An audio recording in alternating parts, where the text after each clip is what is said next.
The stars shone like tiny diamonds against the black canvas of space as the Earth ship Harbinger cut through the darkness. Captain Jack Wilson stood on the bridge, his hands clasped behind his back as he watched the massive space station grow larger on the main screen. "Are you nervous, Captain?" asked Dr. Emma Clark as she joined him at the viewport. Jack gave a small smile. "A little. It's not every day humans meet an empire of aliens that's been around for thousands of years." The Harbinger was the best ship Earth had to offer. It wasn't very big or powerful compared to the alien ships they had seen, but it was clean and new. The crew of 50 had been picked from the best of Earth's space program. "We're being hailed, Captain," said Sam Green, the communications officer. Jack nodded. "Put them through." The screen changed to show a tall, thin alien with smooth blue skin and large dark eyes. "Earth vessel, you are cleared to dock at Bay 12. Follow the guide lights." "Thank you. We'll follow your instructions," Jack replied. As the Harbinger moved toward the space station, everyone on the bridge fell quiet. The station was huge, at least 20 miles across, with ships of all shapes and sizes coming and going. "It's amazing," whispered Emma. "Look at all those different ships. They must belong to dozens of species." Jack nodded. "And now we're joining them." The docking went smoothly. Jack, Emma, and 4 other crew members prepared to leave the ship. They wore their best blue uniforms with the Earth flag patch on their shoulders. "Remember," Jack said to his team, "we're here to learn and make friends.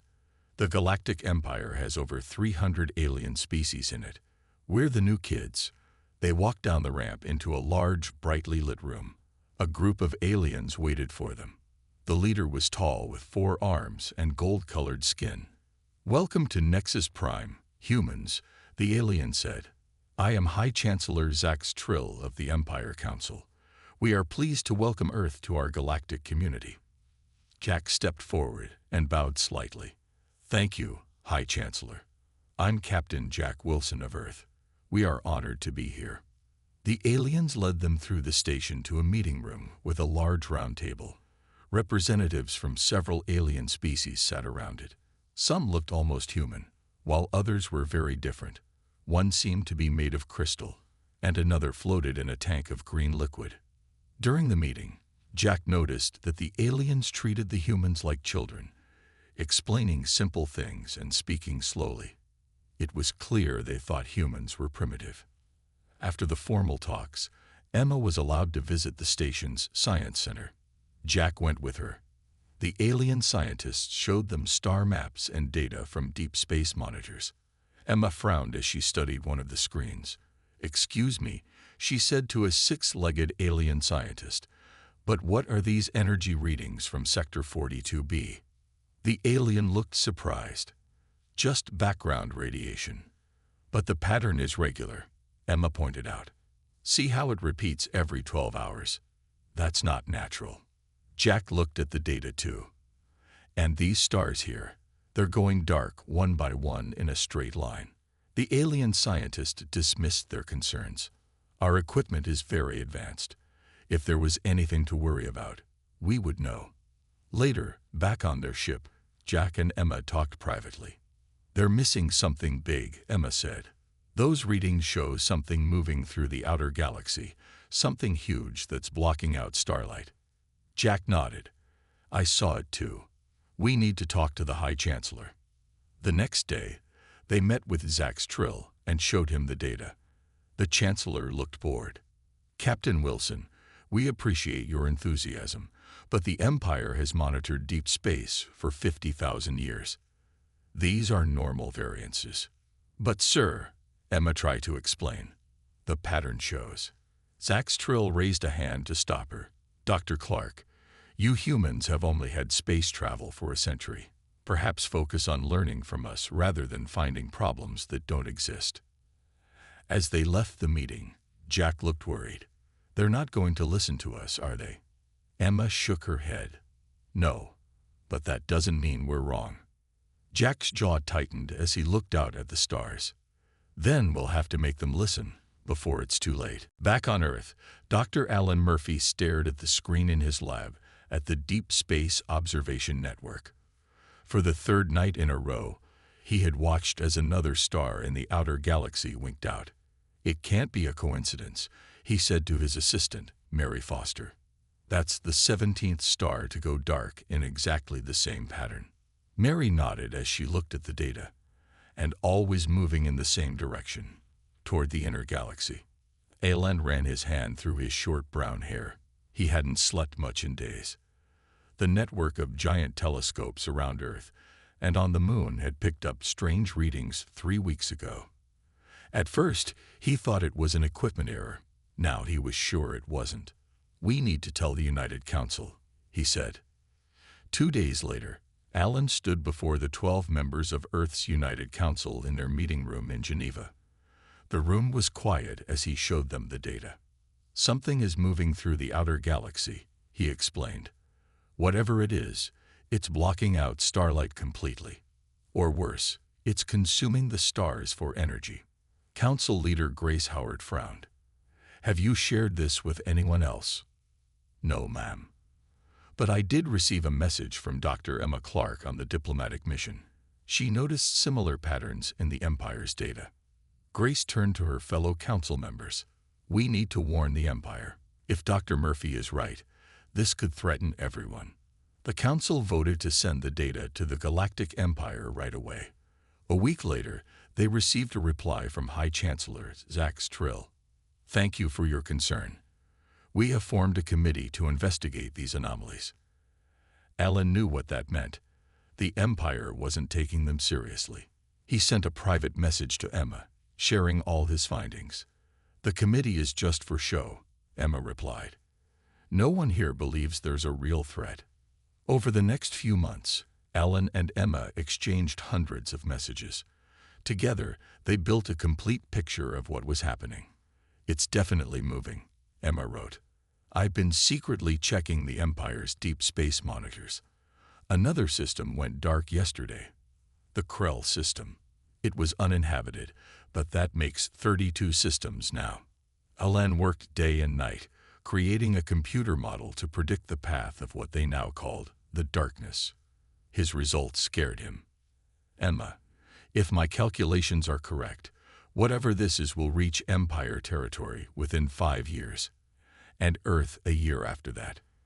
Emma's reply came quickly. "We need more proof, something the Empire can't ignore." Alan spent weeks gathering data from every telescope on and around Earth. He also built a special program to analyze light from distant stars, looking for tiny changes that might reveal more about the darkness. One night, Mary rushed into his office. "Alan, you need to see this." On the screen was a new reading from a star at the edge of the darkness. The light spectrum was distorted in a way Alan had never seen before. "It's like something is pulling the energy right out of the star," Mary said. Alan stared at the screen. Not just the light. All energy. "It's feeding." He called an emergency meeting with the United Council. "We have proof now," he told them. "This isn't a natural phenomenon.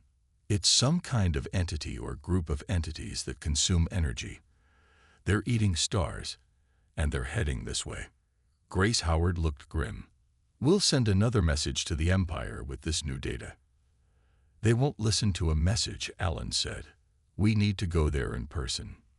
2 weeks later, Alan boarded the Earth ship Harbinger with Captain Jack Wilson and Dr. Emma Clark, who had returned to Earth to pick him up. As the ship lifted off, Alan looked out the window at the blue planet below. "I hope we can convince them this time," Emma said quietly. Alan nodded. "We have to, or there won't be a galaxy left to save." The Grand Hall of the Imperial Council on Nexus Prime was huge. Hundreds of aliens from many worlds sat in rising rows of seats. At the center stood a round platform where speakers could address the council. Jack Wilson, Emma Clark, and Alan Murphy waited nervously to be called. They had spent 6 months gathering more evidence about the darkness. Now they would present it to the most powerful beings in the galaxy. The council will now hear the humans, announced a tall alien with purple skin. Jack led his team onto the platform. He looked up at the sea of alien faces. Some looked bored. Others seemed annoyed. "Thank you for allowing us to speak," Jack began. "6 months ago, we noticed strange readings in deep space. Now we have proof that a dangerous entity is approaching Imperial space." Alan stepped forward with a small device. He pressed a button, and a 3D map of the galaxy appeared over the platform. Red dots showed all the star systems that had gone dark. 47 star systems have disappeared in the past 8 months, Alan explained. They follow a clear path toward the Empire. Emma pointed to a section of the map. Based on its speed and direction, this entity will reach this part of the Empire in 5 years. Earth will be in danger a year after that. Murmurs spread through the hall. Jack could see that some council members were worried. "We've analyzed the energy patterns," Alan continued.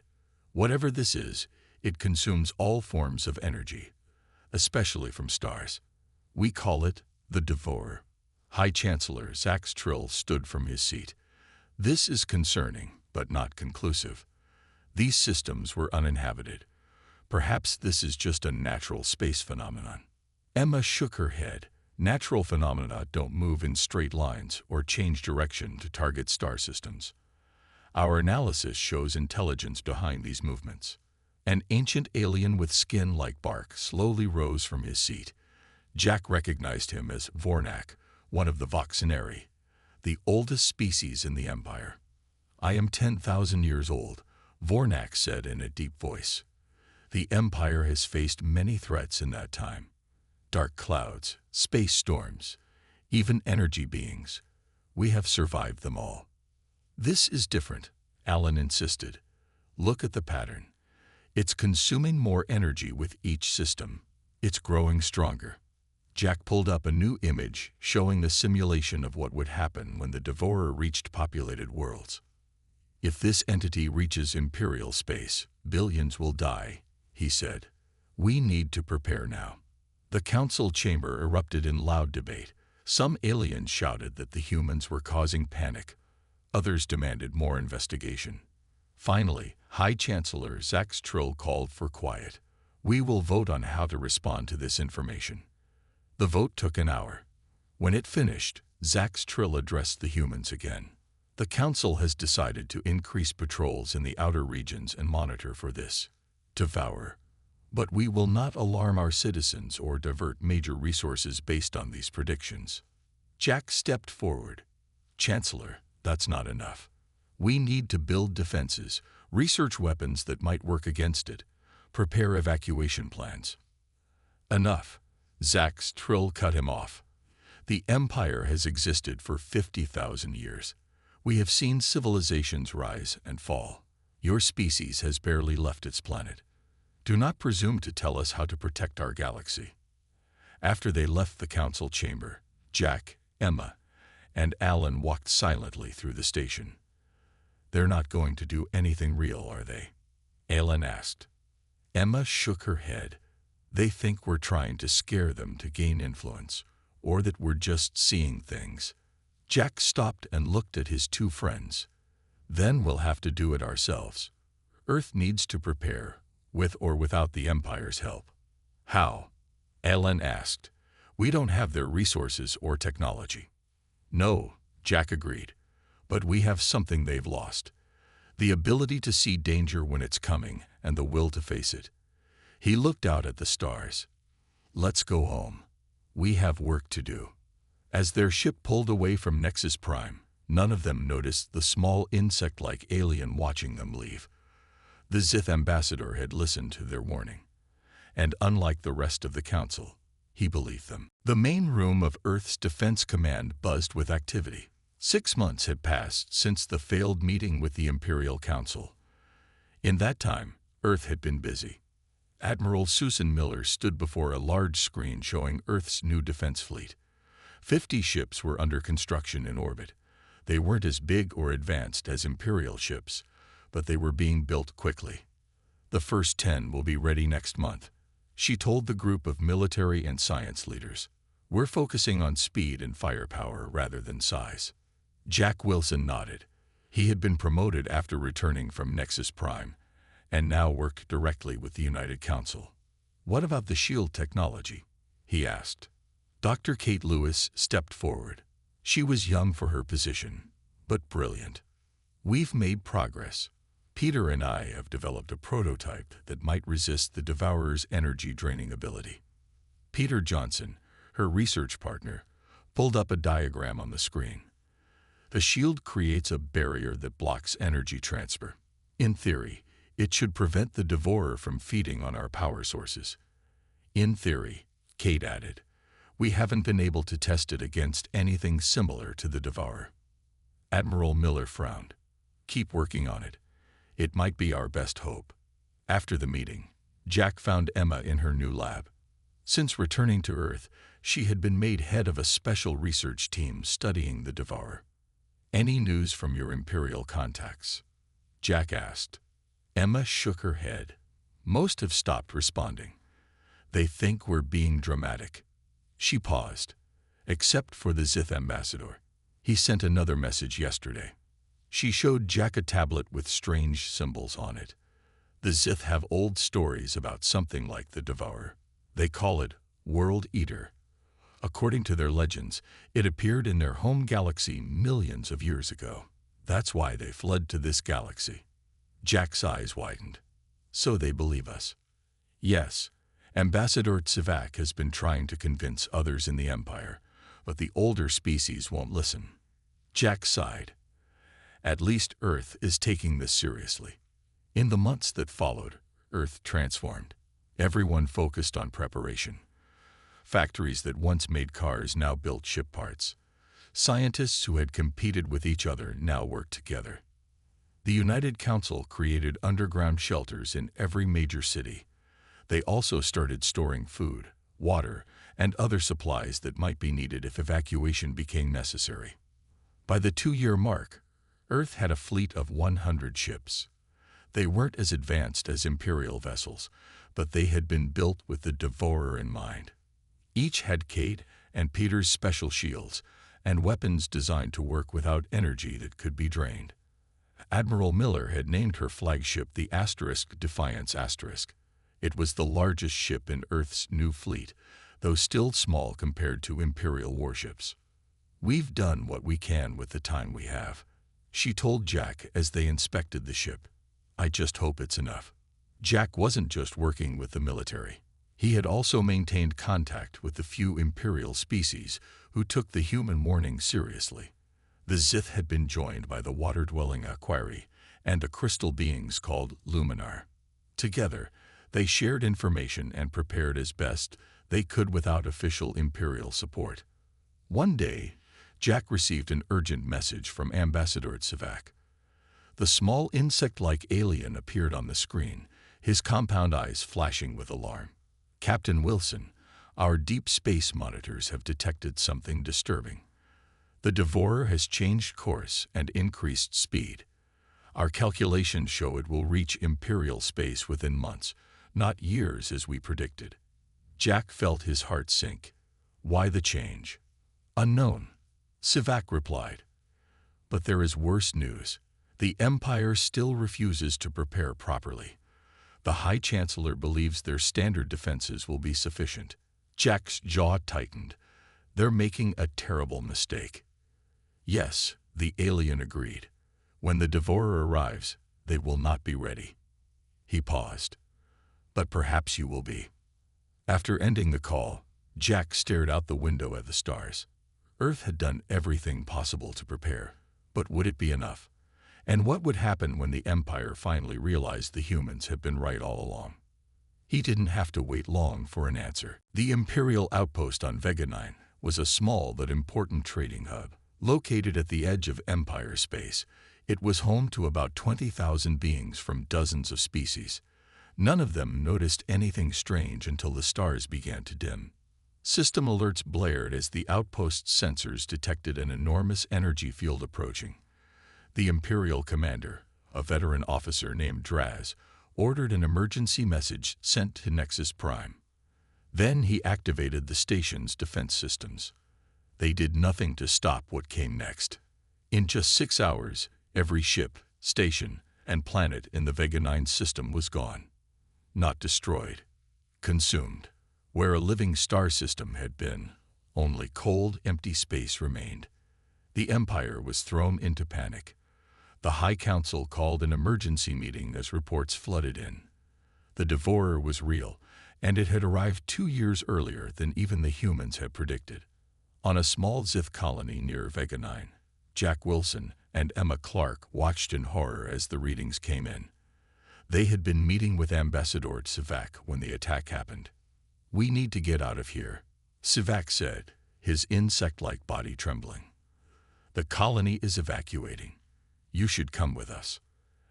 As they rushed to their ships, the sky darkened unnaturally. It wasn't night falling. It was something blocking the stars. Jack looked up and felt ice in his veins. Above them, the darkness was taking shape. It wasn't just one thing, but billions of small black objects moving together like a giant cloud. "They're machines," Emma whispered, staring through a viewer. Tiny machines working together. Before they could see more, they had to run for their ship. The darkness was spreading across the sky, and where it touched, energy systems failed. The colony's lights flickered and died. Ships that didn't launch quickly enough became dead metal, their power drained. The Harbinger barely escaped, along with a few Zith ships. As they jumped to safety, their sensors captured valuable data about the attack. The Devourer wasn't a single entity, but a vast swarm of machine-like beings working as one mind. 3 days later, Jack and Emma stood before the Imperial Council again. This time, there was no debate. The room was silent as they played the recordings from Vega 9. "The Harvesters," said a voice that seemed to come from nowhere and everywhere at once. It was from a communication the Zith had picked up. "We are the Harvesters. All energy belongs to us. All life is just stored energy waiting to be collected." High Chancellor Zax Trill looked shaken. "You were right," he admitted to Jack. "We should have listened." But it was too late for apologies. Reports came in hourly of more systems under attack. The Empire's first military response was a disaster. They sent energy weapons against beings that fed on energy. Their ships were simply absorbed, adding to the Harvesters' power. Jack shared what they had learned. They're a collective consciousness, billions of small machines that work together. They consume energy in all forms: stars, power systems, even the bioelectric energy in living beings. "How do we fight something like that?" asked one council member. Before Jack could answer, Admiral Miller contacted him from Earth. "Captain, the United Council has voted. Earth's fleet is being deployed to help the Empire." Jack wasn't surprised. Despite being ignored, Earth wouldn't stand by and watch the galaxy fall. "We've observed their tactics," Emma told the Council. "They have weaknesses. They're vulnerable to certain types of kinetic weapons, physical attacks rather than energy-based ones. Earth's fleet is equipped with such weapons," Jack added, "and our ships have the special shields Dr. Lewis developed." High Chancellor Zax Trill looked at Jack with new respect. "How soon can your fleet arrive?"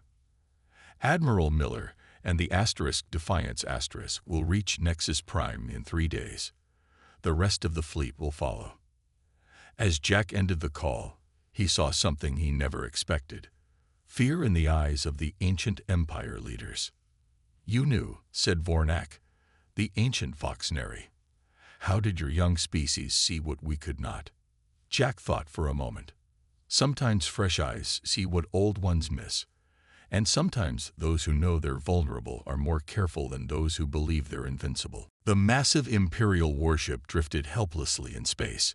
Its engines were dark, weapons systems dead. 3 more warships floated nearby in the same condition. The Harvesters had drained them in minutes. On the bridge of the Defiance Admiral Susan Miller watched the scene with a grim expression. Earth's fleet had arrived at Nexus Prime to find the Empire in chaos. 7 star systems had already fallen to the Harvesters. "Move us into position," she ordered. The Defiance was smaller than the Imperial warships, but unlike them, it still had power. Kate and Peter's shield technology was working. Jack Wilson stood beside Admiral Miller. After his return from the Zith colony, Earth had sent him back to help coordinate with the Empire. The Imperial Council is meeting now, he told her. They're still arguing about what to do. Susan shook her head. We don't have time for arguments. The Defiance moved forward, leading 20 Earth ships. They approached the edge of the darkness where the harvesters swarmed. Small black machines the size of a human hand moved together in billions, forming shifting patterns as they communicated. Fire kinetic weapons, Susan ordered. The Earth ships launched solid metal projectiles, simple but effective. Where energy weapons had failed, the physical impacts worked. Thousands of the tiny machines were destroyed. The swarm reacted, pulling back briefly before surging forward again.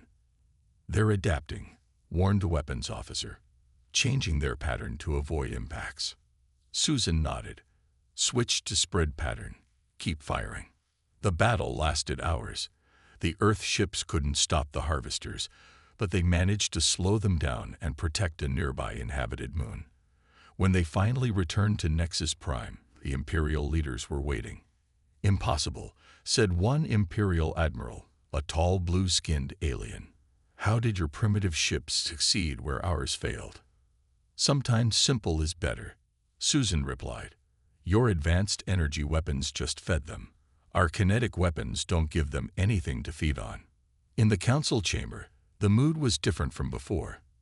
The arrogance was gone, replaced by fear. The humans have proven themselves, said High Chancellor Ax Trill. But we need more than just their current fleet. Jack stepped forward. Earth is ready to share our shield technology and weapon designs.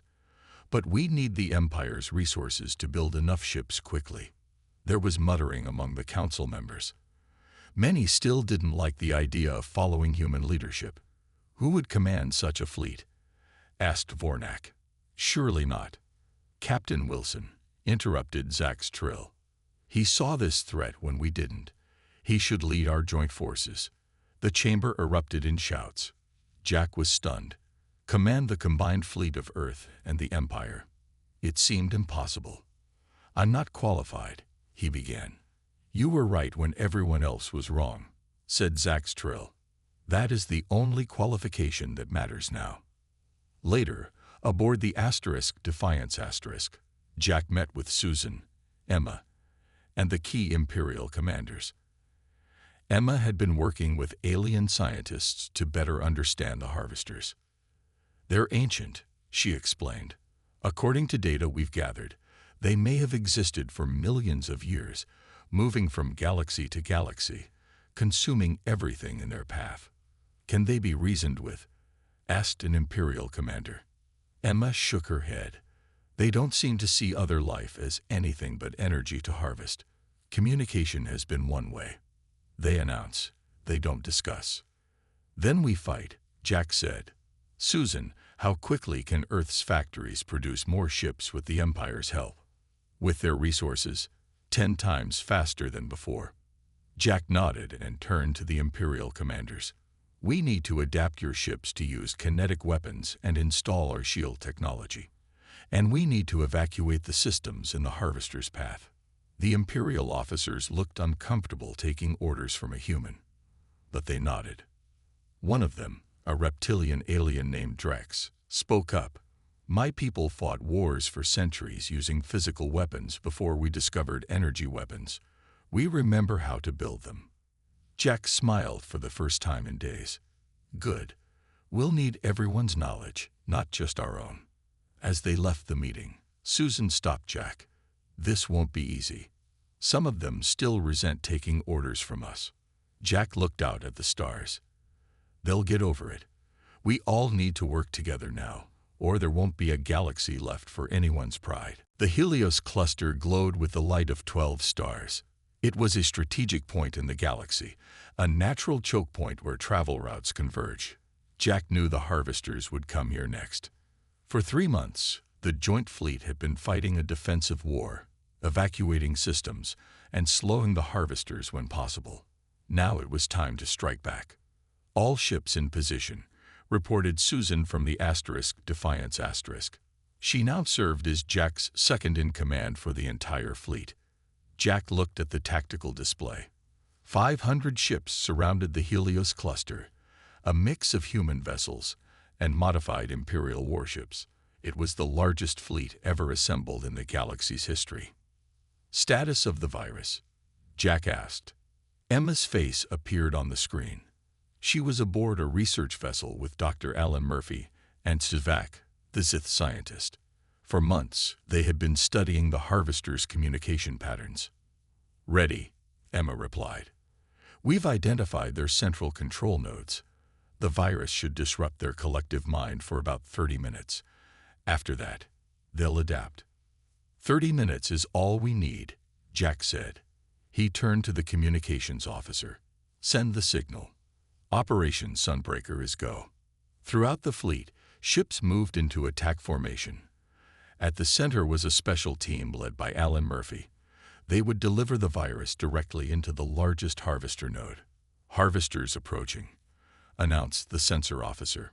"Massive numbers, larger than any swarm we've seen before." Jack took a deep breath. "All ships, activate shields." The darkness came like a wave, billions of the small machines moving as one. But this time, the fleet was ready. Modified Imperial ships now carried Earth's shield technology and kinetic weapons. As the harvesters attacked, they found themselves unable to drain the ship's energy. "First wave, attack," Jack ordered. 200 ships moved forward, firing solid projectiles into the swarm. Millions of the machines were destroyed, but billions more kept coming. "Second wave, commence electronic warfare," Jack commanded. Special transmitters began broadcasting signals designed to confuse the harvesters' communications. The swarm's movement became less coordinated, parts of it moving in different directions. "They're adapting," warned Emma. "We need to deploy the virus now." In the center of the battle, a small, fast ship broke away from the fleet. Alan Murphy was aboard, along with a team of technical experts. They had to get close to the largest concentration of harvesters, the central node that directed the others. "We're approaching the target," Alan reported. His ship was taking hits, the shield flickering as it absorbed attacks. 15 seconds to deployment range," said his pilot, a young woman named Lisa. The small ship dove directly into the heart of the swarm. The harvesters swarmed around it, trying to find a way through the shield. "Now," Alan shouted. Lisa fired the special missile they had created. Instead of exploding, it released a cloud of microscopic machines, Earth's own version of a technological swarm. Each tiny machine carried the virus Emma and Sivak had designed. For a moment, nothing happened. Then, the harvester swarm froze. The billions of machines stopped moving in unison and began to drift randomly. "It worked," Emma shouted from the research vessel. "Their collective consciousness is disrupted." Jack didn't waste a second. "All ships, attack pattern Delta. Target the central mass." The entire fleet opened fire. Without their coordinated defenses, the harvesters were vulnerable. Trillions of the machines were destroyed in minutes. Alan's ship barely escaped the chaos, its shields almost depleted. As he returned to the fleet, the remaining harvesters began to retreat, moving away from the Helios cluster. For the first time since they appeared, the harvesters were running away. Cheers erupted across the fleet. Ships from hundreds of different worlds celebrated together. Jack allowed himself a small smile, but he knew this was just one battle. "They'll be back," he told Susan quietly. "And they'll have adapted to our virus." She nodded. "But now they know we can hurt them. And the Empire knows we can fight back." Jack looked at the tactical display, where the retreating harvesters were shown as a red cloud moving away from the green dots of their fleet. "Send word to all allied worlds," he said. "We've won our first victory." But the war has just begun. 3 years passed. The war with the harvesters continued, but much had changed since that first victory at the Helios cluster.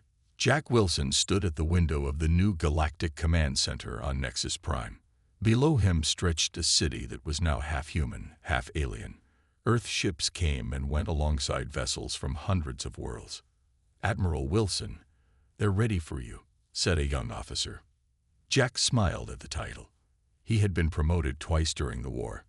Now he commanded the entire defense force of what was no longer called the Empire, but the Galactic Covenant. In the large meeting room, representatives from 50 worlds waited. Some were old allies like the Zith and the reptilian Drex. Others were former enemies who had come to respect humanity during the Long War. "The final reports are in," Jack told them. "The last harvester swarm has been pushed beyond the edge of our galaxy. Long-range sensors show they're moving away at high speed." Cheers filled the room. After 3 years of fighting, the war was over. They had won. High Chancellor Zax Trill, who had once dismissed human warnings, now stood and bowed to Jack. "We owe the survival of our civilization to humanity. The debt can never be repaid." Jack shook his head. "No debt. We all fought together." That was true, but everyone knew the key turning points had come from human innovation. Emma Clark and Alan Murphy's virus had been just the beginning. Over the years, they had developed more ways to fight the harvesters, each more effective than the last.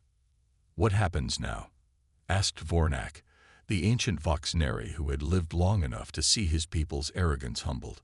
Jack looked around the room. "Now we rebuild, and we prepare in case they ever return." Later that day, Jack met with Emma on the observation deck. She had changed too. The scientist who once worked alone in a lab now led the largest research initiative in the galaxy.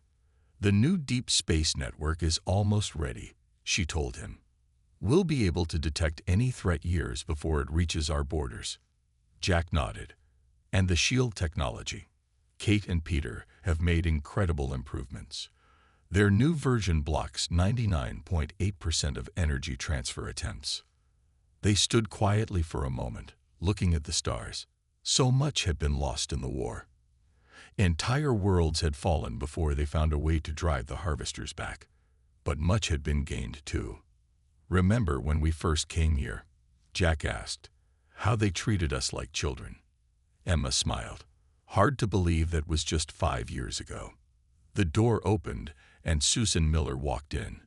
She now commanded Earth's expanded fleet and was one of the most respected military leaders in the galaxy. "The Council approved it," she told them. "Earth will host the new Galactic Defense Academy. Students from all worlds will train there." Jack wasn't surprised. Earth had become the center of military and scientific advancement. The primitive humans had saved a civilization thousands of years older than their own. The next day, Jack stood before the full Galactic Council. The old Imperial Council chamber had been rebuilt and expanded. Now humans sat alongside the eldest species as equals. "We named Jack Wilson as the first High Ambassador of the new Galactic Covenant," announced Zax Trill. "He will speak for all our worlds in matters of peace and defense." Jack accepted the honor with a simple nod. As he looked around the chamber, he thought about how much had changed. The empire that had ignored human warnings was gone. In its place was something better, a true partnership of worlds. That night, Jack, Emma, Alan, Susan, and their closest allies gathered for a small celebration. They raised glasses in honor of those who hadn't lived to see the victory. "To the future," Jack said. "To learning from the past," added Vornak, who had become an unlikely friend. As they looked out at the stars, Jack knew there would be new challenges ahead. But for the first time in years, the future looked bright. Humanity had earned its place among the stars. Not through conquest, but by saving those who once looked down on them.